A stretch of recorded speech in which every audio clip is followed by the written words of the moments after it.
Vader, aan U alle eer, lof en heerlikheid vir nog 'n dag en 'n week wat in ons lewens toegevoeg is.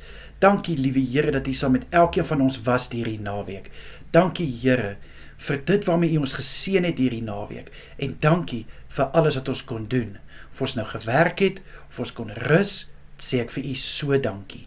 Vader, ek bid vir hierdie dag en week wat voorlê. Mag elke boeta en sissa gevul wees met krag in alles wat voorlê. Ek bid vir wysheid in besluite en keuses wat moet gemaak word. Vader, dit wat in hulle hande geplaas is vir hierdie dag en week, bid ek dat hulle daarmee sal werk, daarmee sal dryf en woeker, Vader, om die beste uit dit uit te bring, in Jesus naam. Here, ek bid vir die aand wat voorlê. Liewe Here, mag elke boeta en sissa na vandag goeie rus ontvang, goed uitrus, en vir die wat werk, bid ek vir versterking, liewe Here, en dat daar 'n seën op hulle gesondheid en hulle werk sal rus.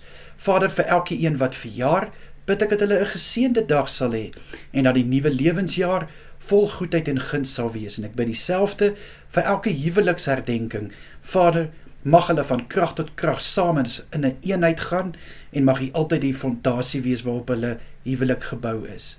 Vader, ek bid vir beskerming deur hierdie dag, en ook so deur die week, en mag elkeen veilig gehou word vanaand, in die kosbare naam van Jesus is dit my gebed.